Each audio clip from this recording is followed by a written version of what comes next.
Welcome to Flourish-Meant, the podcast on living life as you are meant to, so you can flourish.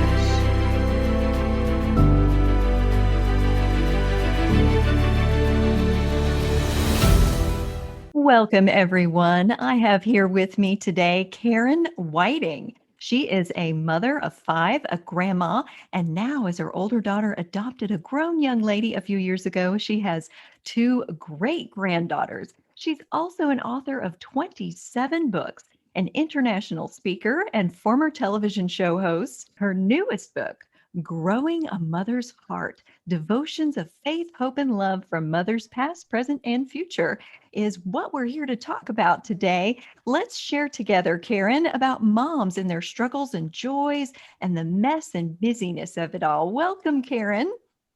Thank you, Tina. So happy to be here. That's what made you so passionate. I guess I can kind of guess from your background there with so many children in your life about growing a mother's heart. Yes, I grew up not just with a wonderful mom and grandmothers, but a very extended family that lived very close to me. Within 3 houses either side of me were one set of grandparents and 13 of my younger cousins. And within 5 miles, I had 30 cousins and my parents' 30 cousins. And so I was around people. And even as a young girl, because I was the oldest girl of my generation, when someone had a baby, guess who went to help out often? Me. Oh, wow. So you are immersed from childhood onward in that experience of mothering. What are some of the core struggles and mess and busyness that you see as a challenge now with mothers? Mothers are always dealing with the next tragedy, the mess, and how do I take care of it? We have more stuff than we ever had before.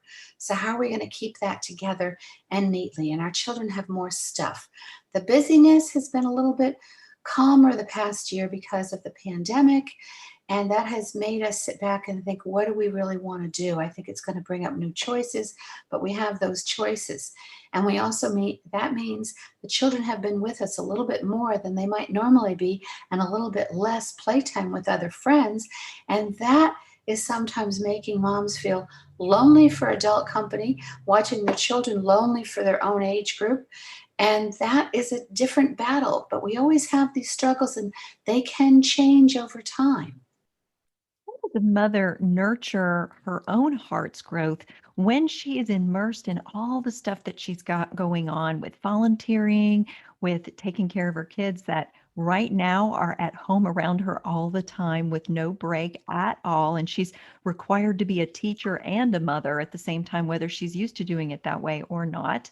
And what does she do with that? How does she find the time to cultivate her own heart?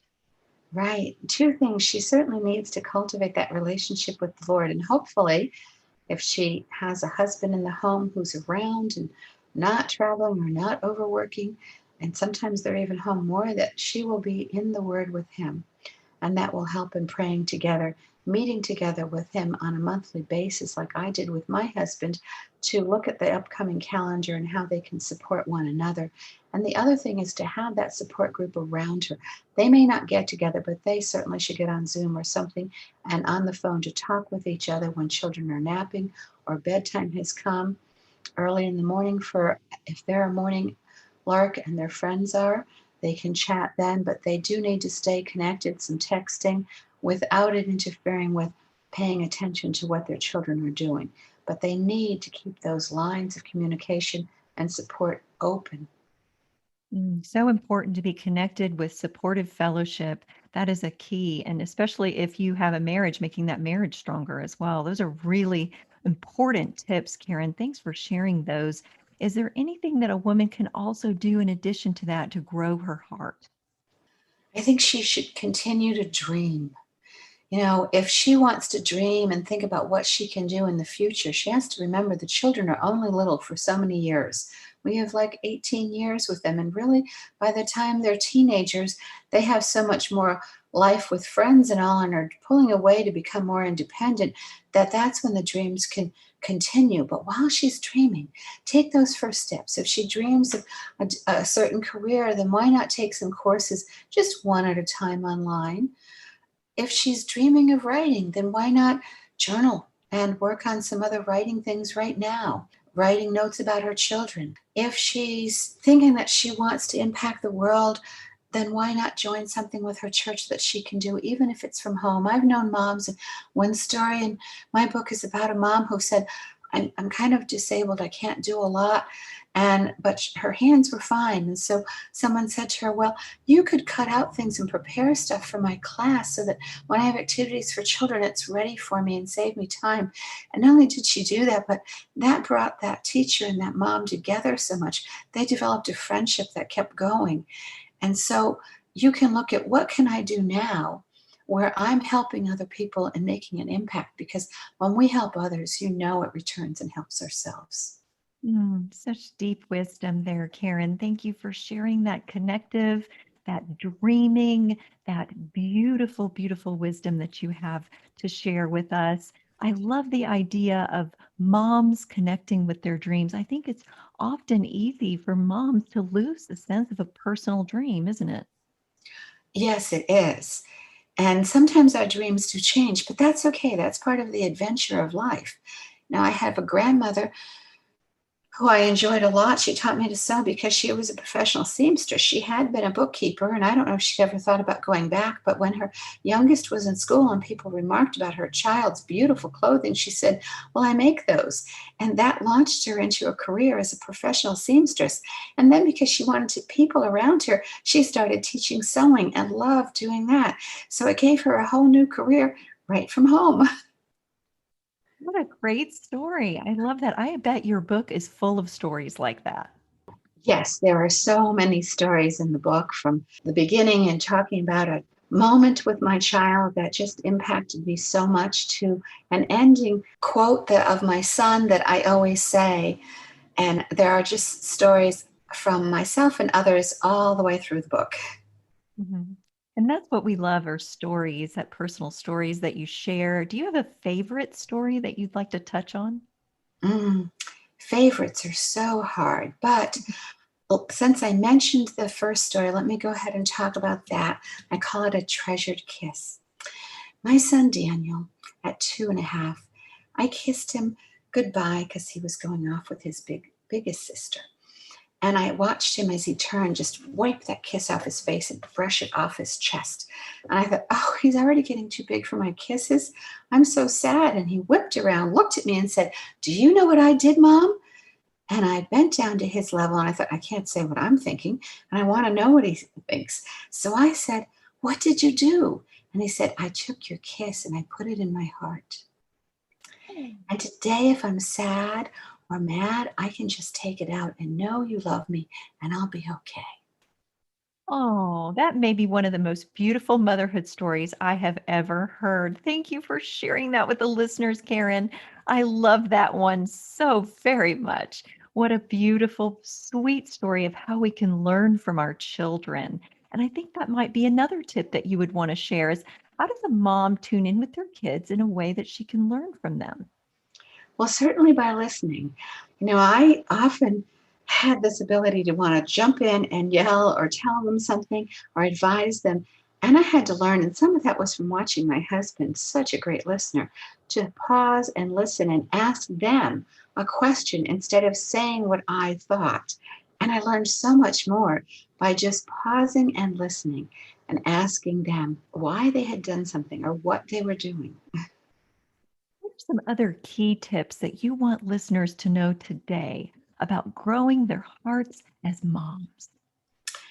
We need to be observant. We need to think about what is happening. One of the stories I have in there is about a broken window where I had left my children with my parents to watch them. And I came back, and there's this argument going on with my mother and my oldest son. And he's saying, but I didn't break the window. I do bad things, but I don't lie. And she's saying, you were the only one there. You had to do it. And I said, hold on. What happened? And I listened to both sides. And I listened to Michael talk about how they played croquet. And I said, did your ball go down the stairs by that window, the laundry room window? And he said, yes. And I ran down and I picked it right up, but I didn't touch the window. And I had an idea of what I could envision. And I said, let's all go over there. Bring the ball and croquet mallet. So I did. And I said, just drop that ball down the stairs. And he did. I said, no, go ahead down. And I saw him go down the steps, pick up the ball. He holds the ball. He puts the croquet mallet over his shoulder as he turns around. And I said, you just broke it again, except that it's already broken. So it And wasn't the ball and it wasn't the boy, it was the croquet mallet. yes. And it was a good time to mention science that actions cause equal and opposite reactions. And for my mother to laugh and say, okay, you did break it, but you really didn't know. And for them to forgive each other. And sometimes we have to just be observant and go through a step or think about how could that have happened? Because I know he's trying not to lie. I know my mom certainly wouldn't lie. So what went on? And we have to be that intermediate person between what's going on and what the child is thinking. That's a wonderful lesson in listening to our kids with love in our eyes and our ears. Yes, and there's lots of times we need to listen. I have a story in there from my friend Becky Harling where she had told her children, they could write a proposal for things, and her daughter wanted a TV in her room. So she said, write a proposal. It was such a good proposal. They decided, well, we have to do something. And her husband said, we have that old TV in the garage. Why don't we plug it in her room? So we did that. The daughter thought, I've had a big win. And she only ever watched it a few times because she found she really liked watching TV as part of the family. But they listened and they responded to what she did. And we need to be ready to do those things. How do moms best respond to their kids in that response piece? In their case, they responded by giving her time to think and write down what her thoughts were, because blurting things out is sometimes hard when a child gets time to think, and it gave them time to think and reflect when they read that. And that's one way, is just a little bit of writing here and there. Another way of responding is to really listen to what they want and to watch what they need. My husband and I, when we met once a month, always took time to look at each child and say, what's their best thing that they achieved or worked on this month we can praise them for, and what's one thing that we really would like to help them achieve or get over if it's a bad habit. Because we thought one praise and one negative thing to correct was enough for them to deal with at a time. And we did that, and we found that was so great. And then they were more willing to open up about other things they needed help with in the future.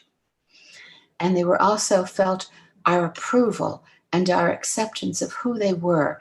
And that's part of what we need to know. We have to think about their basic needs as well as our own, that they have that need for approval, for affection.